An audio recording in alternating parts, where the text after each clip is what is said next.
you amazing, beautiful people, and welcome back to another Hell's Paradise reaction video. We're just about halfway through this anime now. Honestly, it's getting better and better. I'm really liking this season. I'm interested to see where the anime goes, though. Because like I said, the pacing seems strange, intense, in terms that we're now on this island, and we're like powering through this island. So I always thought this island and the elixir was going to be the main goal of the anime, but it almost feels like maybe it isn't. Which is really interesting, because if it isn't, then what is? That's the thing I'm not really sure about at the moment. But anyway, I'm going to stop talking. I'm very excited to jump straight into this one. I might even watch the opening this episode just because of how epic it is, but obviously that'll have to be Patreon exclusive. But yeah, subscribe to the channel if you're new, like the video, comment on the video, and let's jump into my first time of reaction to Hell's Paradise. Oh, by the way, actually, a little notification. There won't be a Hell's Paradise episode tomorrow on Saturday. Instead, you guys will be getting the new Jujutsu Kaisen episode. That'll be dropping tomorrow instead of the Hell's Paradise. So only one Hell's Paradise episode this weekend. Anyway, let's jump into my first time ever reaction to Hell's Paradise, episode 6. I never realized there's like a damn group monster in the opening and like some girl with pink hair riding on the group monster. Also, that opening, one of my favorite openings of the year. よく食べる子だな。いいことだ。丈夫に育ってね、六郎太。あらあら、おやつの後は遊びの時間？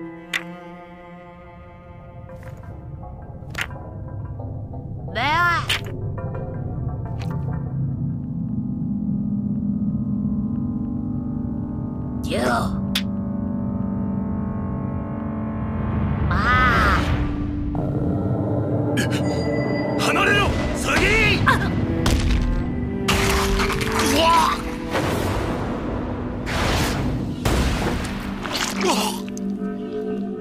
Jesus Christ, man. That's one intro to this episode.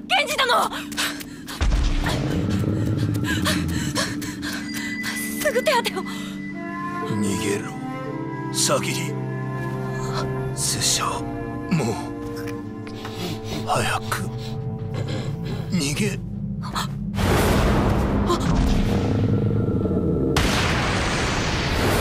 Yeah. Makes sense. ガビマル。奴は資材人か？それとも化け物か？まるでダメージがないぞ。あの者は備前の大だらぼっち。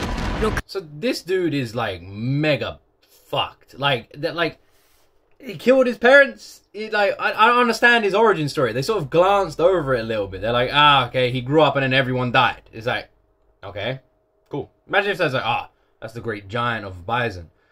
He killed everybody. Elaborate? No. Thanks. Like that's what it feels like. 担当の処刑人はエーゼン殿です。Yeah. Yeah. No, rank number 1.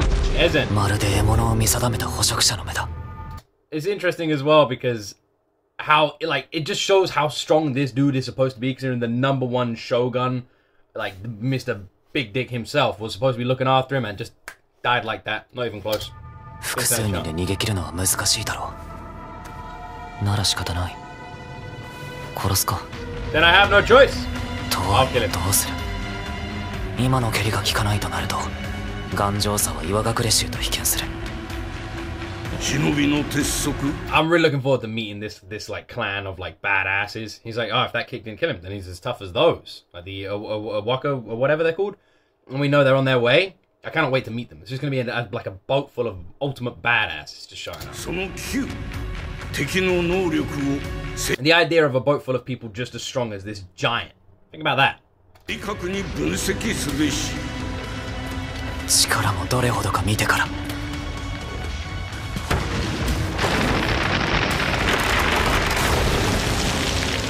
は？ It's quite strong.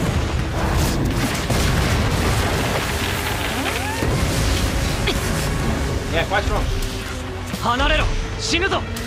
しかし腕力はわし以上。いつまで見ている気だ、譲り派。手伝い。お主も忍術があるだろう。約束通り共闘しろ。はいはい、もちろん約束は守るよ。そっちは戦力、こっちは情報担当よね。頑やれやれ、強いぞガビマル、いってらっしゃい。 Well, if he wasn't hyped before, I know he is after that. Gabby's got this. You know, he's got his cheerleader. He's feeling good. He's feeling revitalized after that pep talk. 単調な大振りだ。拳の破壊だけに集中すれば。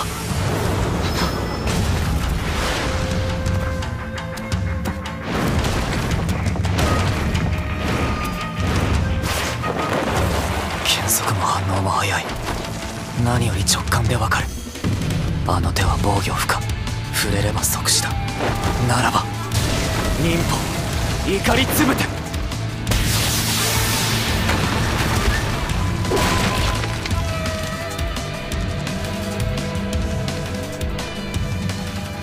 飛び道具は効果なし。忍法シナリバ。鋼と同等のシナリバも通じんか。他に何か遠隔の忍術で有効なものを考えろ。 So he's trying to avoid getting close to him by using his longer ranged attacks. Because if he gets too close, the Hands of Doom, that's it, it's over. Even he said it's instant death, which is interesting because we know Gabimaru has these like instincts where he's able to pick up how like who's a threat. He can feel that. He like we know he can like this guy can't kill me. This guy can't kill me. This is like danger. He's like got like spider sense, right? So he can pick up that this guy is a threat and can kill him. もうよい。無駄だ。早く逃げろ。 This dude's obviously サ gonna ギ die. 諦めないでください。止血をすればきっと助かります。お主は不思議だ。先国は男のごとく啖呵を切っていたのに、今は女の慈愛を感じる。今は男も女もありません。私は兄弟子に死んでほしくないだけ。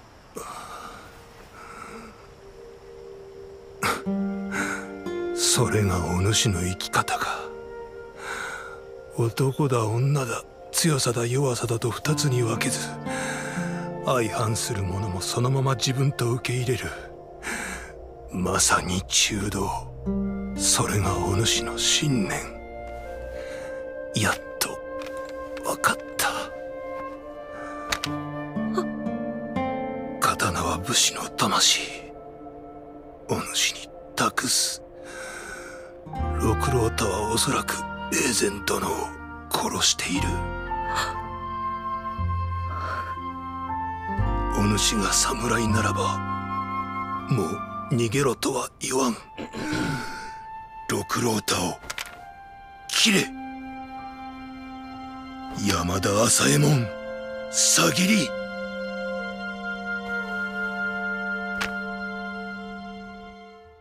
接近戦は危険。飛び道具も無駄。非防止をする隙さえあれば。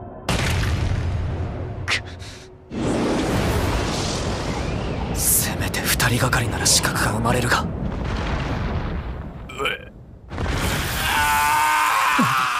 伸びた筋肉、剣、骨の継ぎ目に刃を入れればどんなに鍛えた体でも切れます。どんなに常識外れの相手でも打ち首の作法と同じ人体の構造を知り、その感激を縫う。それが山田朝右衛門の剣です。 I guess that's why they felt confident enough to take this guy on in the first place, because of what she just said then. And I'm guessing he just got the drop on Enzen. ガビマル、ちょうどよかった。人手が欲しかったんだ。手を貸してください。仲間の手当てに行きたいのですが。とっくに手遅れだし。それにあんたそんな玉じゃないでしょ。それよりこんな騒ぎを起こしても化け物は寄ってこないのか。その観察の方が有益じゃない？あいつらが死んだら逃げればいいのよ。もう出血が止まっている。あの程度じゃ痛手にならんということか。やはり一撃必殺。骨の隙間を狙って首を切るしかあるまい。ですが位置が高すぎます。だから二手に分かれる。死角から足を切ってひざまずかせろ。ことも投げに言いますね。あ？できるだろう、お主なら。攻撃はわしが裁く。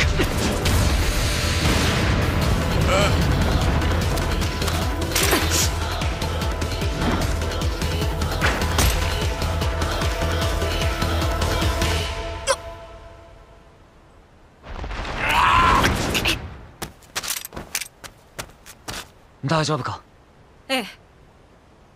処刑対象であり兄弟子の敵。でも気負いすぎては立ち筋がぶれる。もっと冷静に情を排して断りを徹するべし。 Wait, what did she say? I must push aside. For some reason, I thought she said I must push aside my emotions and rely on my emotions, and I was like, that doesn't make any sense. But I just read the last word twice. And rely on reason. Reason? Alright. I don't really understand that statement. I would have gone like instinct, maybe? Fair enough. 来るぞ、もう一度。足が攻撃をさばいた時の影響か。いなし続けるには相当の技量がいる。ただの平手が大筒のよう。冷静にならないと一発でも受ければ終わり。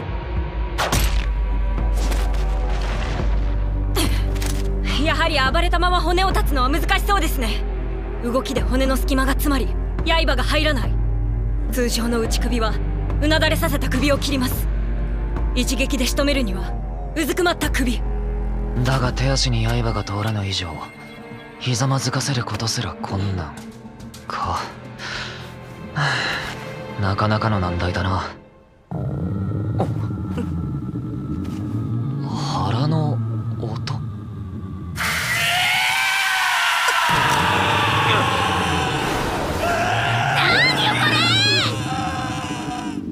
なんて声。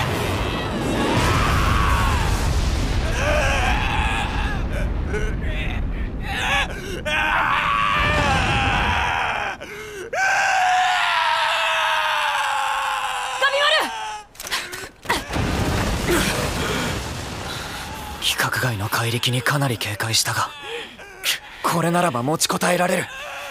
これならなんとか。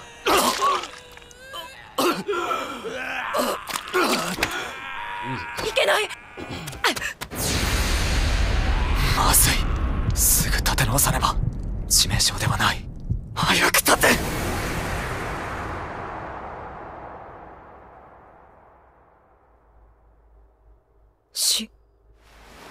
落ち着いて冷静に対処しなければ。感情は抑えて理性的に。落ち着け。劇場は捨て静かなる心構えで。中道、それがお主の信念。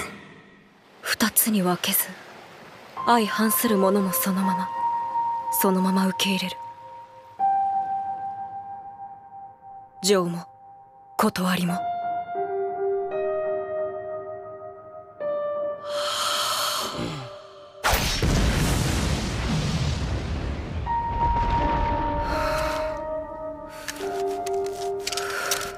情をもって力とし断りをもって見失わず、生と劇のどちらでもなく。狭間。 That's pretty cool. すごい。彼女の試し一刀流の段位は12位ですが、山田家の位は純粋な技能だけで決まるわけではありません。次期当主の適正としての格付けですから、女性ならばそれだけで冷遇される。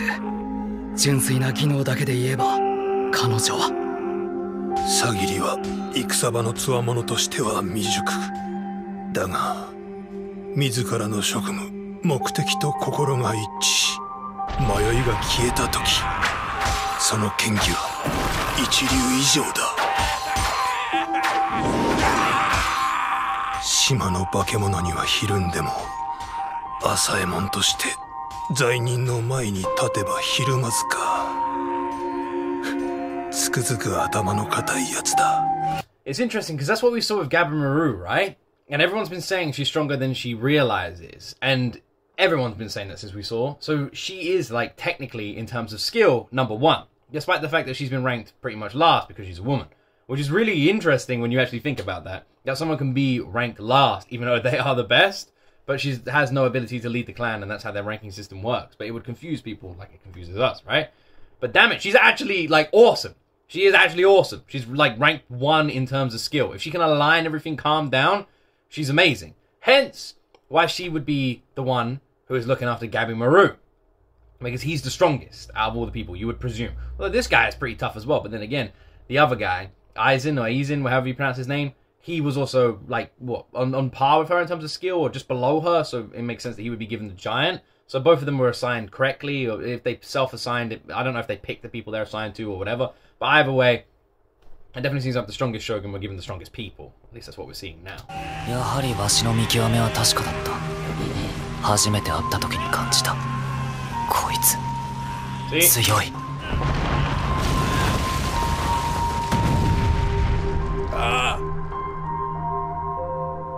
低くうずくまった首。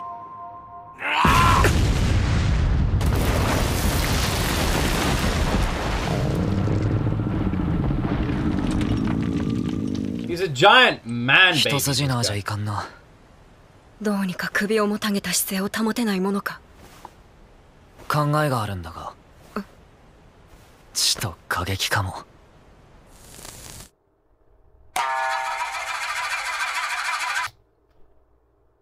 Why do I feel like he's about to do some sort of like sacrificing thing here? If he can withstand his blows while he's attacking him on the ground, his head would be lowered, maybe something like that. That's what I can think of. This guy is so tough. It's a shame they can't turn him, because he'd be an amazing ally in this flicking island of doom. Like, he's badass. 備前の大だらぼっち。接近戦は危険。飛び道具は通信。I would have really liked to know a bit more about his origin story, though. I feel like it was really glossed over. 刀で大組織の隙間を通し首を切るしかない。それをなすには優れた身体能力とは別の内首に特化した山田浅右衛門の技術が必要だ。だがあの巨体であの反応、生半可なことでは刃が届かない。ならば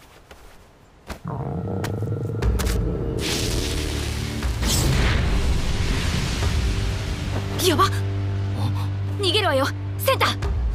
忍法怒りつぶて非防止バージョン。忍法風のい非防止バージョン。忍法大つぶて非防止バージョン。忍法トゲブスマ非防止バージョン。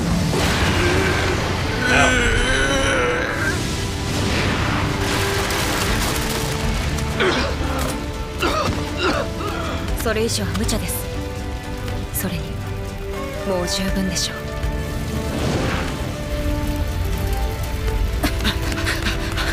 どこまで離れるんですか。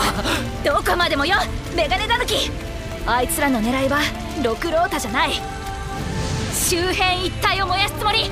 まさか煙よ、生木の油分で出る大量の煙。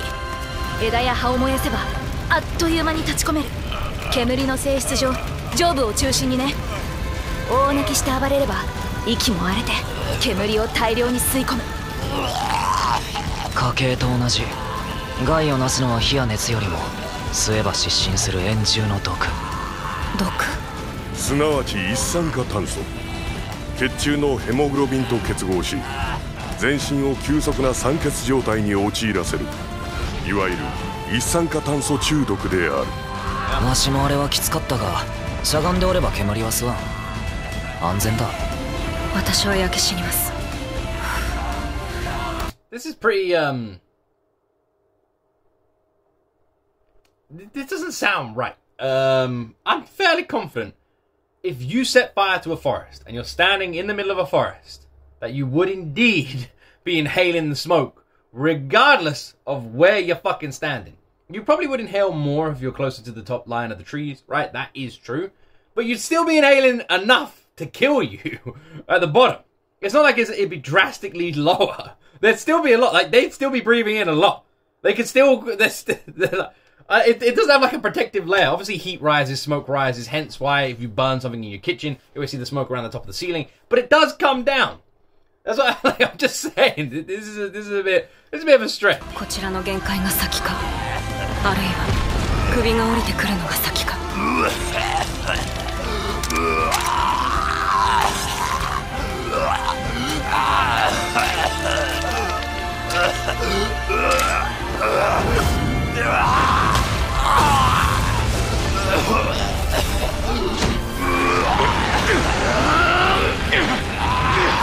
今のうちに切れ。力比べじゃ長くは持たん。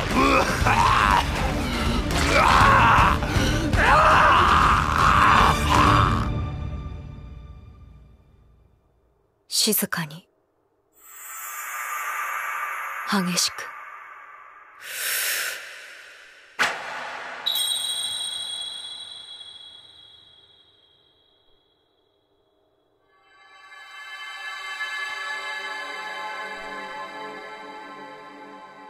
お腹すいた。遊びたい。お腹すいた。お腹すいた。なんでお腹いっぱいにならない？なんで誰も遊んでくれない？ずいぶん暴れさせてしまった。怖がらせたのね。ごめんなさい。私が未熟だからです。でももう大丈夫。あなたを憎む者はいない。今のあなたを憎む者は死せる者、等しく安らかであるように。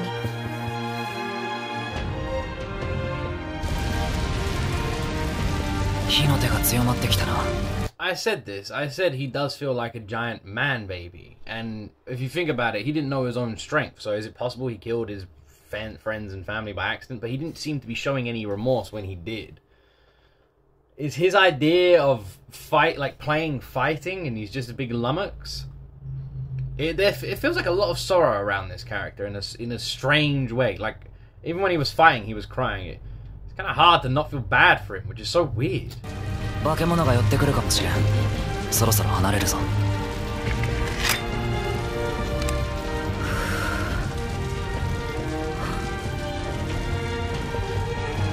源氏殿。おい、早くせんと焼け死ぬぞ。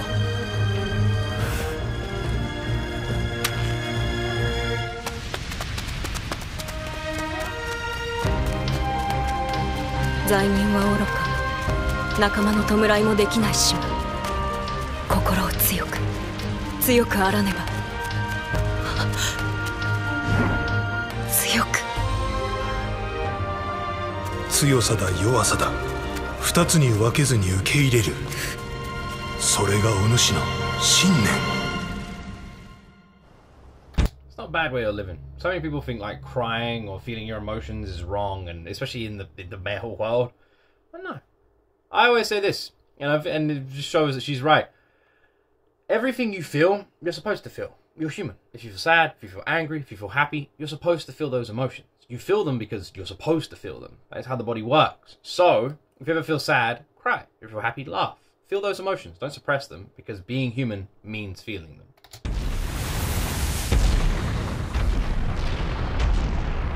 Ah, here come the Titans. やはり寄ってきたか。火の上がった方へ集まっていきますね。しかし動物は本来生理的に火には近づかないはずです。ますます自然の生物とは思えんな。はあ、仕方ない。化け物が現れた方角へ行ってみよう。危険では。まあそうだけど行くしかあるまい。目下化け物の生態だけが戦略の手がかりなんだ。ああ、まださっきのダメージが残ってるんだが、休息したい。めんどくさい。はあ、嫌ならやめます？やめん。些細でも危険でも、それが手がかりなら手繰り寄せる。一刻でも早く戦略を見つけ、一部でも早く妻に会う。お主こそ仲間の安否の方が気がかりでは？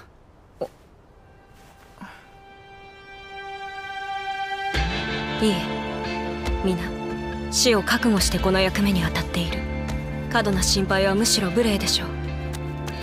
仲間を案じるならむしろ一刻も早く戦略を見つけ、この役目から皆を解放すべきです。ようやく利害が一致したな。監視役であることは変わりませんよ。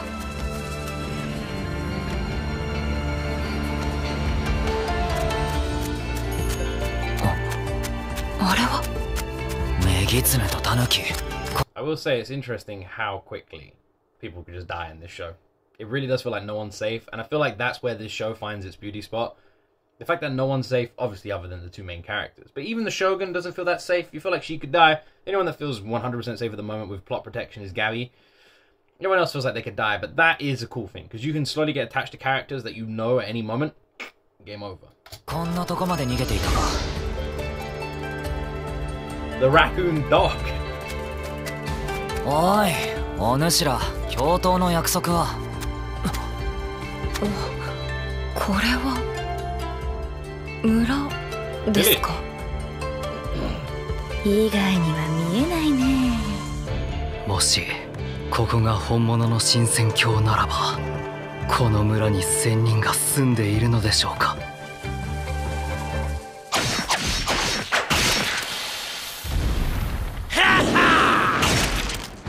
Oh yeah, I forgot about that.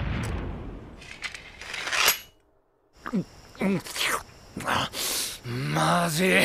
腹の足しにもならねえ。それ食べて大丈夫ですか？食ってねえよ、飲んでんだよ。動物の体液は山の水分の基本だろ。つうかさっきの話、なんだよその1000人ってやつは。まあ空想上の人物ですね。 Also, I was just thinking as well. After we finish Hell's Paradise, I still need to decide whether we start Madoka Magica first or Parasite first. And then people want Heavenly Delusion after that. 神仙思想におけるある種の超人、大抵は老人の姿で怪しげな術を操り不老不死だとか。この島ならいるかもしれない。本来神仙境に住むのは化け物ではなく仙人です。くったらねえ。そんなじじい殺してしまいだ。腹の足しにはなるかもな。冗談ですよね。兄さん、なんかいるな。今度はうまいんだろうな。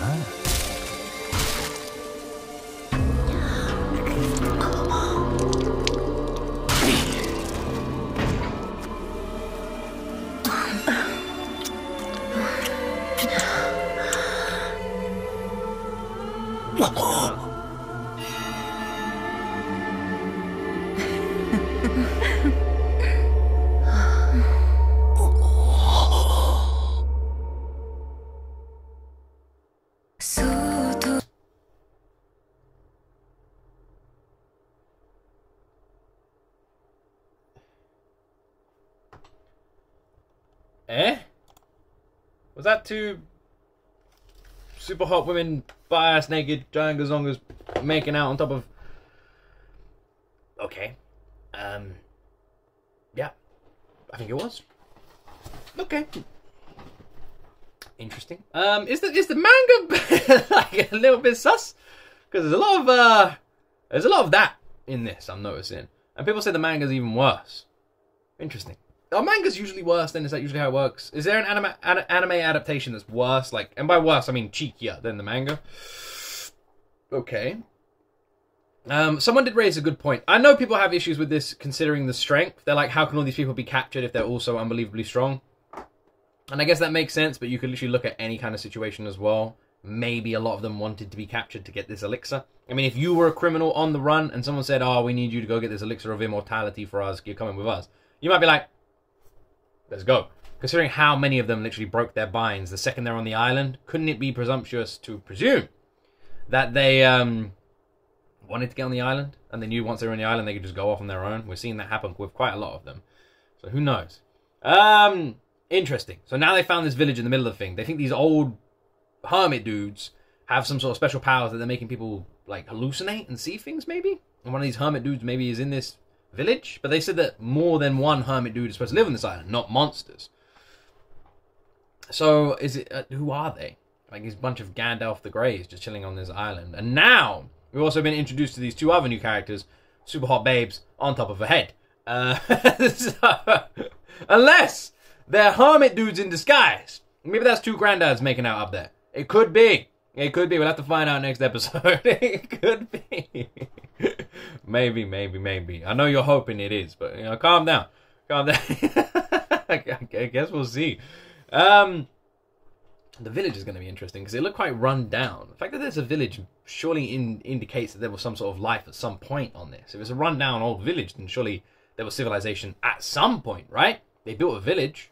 We don't really know what the hell the island actually is. It's called Hell's Paradise. It's supposed to simplify hell and heaven at once, right? Living down the middle, similar to what Mr. Shogun, who got killed this episode, was talking about, right? Anyway, like I said, tomorrow we don't have the next episode of Hell's Paradise dropping, which is annoying because I'm curious now. But instead we have Jujutsu Kaisen coming out tomorrow. I was away this week, so I wasn't able to record Jujutsu Kaisen when it dropped. Otherwise I would have, and you would have had 2 episodes this week anyway, but I wasn't able to, so it's coming out tomorrow. And the next week you'll get 2 episodes of Hell's Paradise, and I'll record a reaction to Jujutsu Kaisen on Thursday when it drops instead. So do not worry, my friends. Anyway, I'm going to stop talking. I hope you guys enjoyed this reaction. And if you did, press that subscribe button, like the video. Thank you very much for watching, and as always, my friends, see me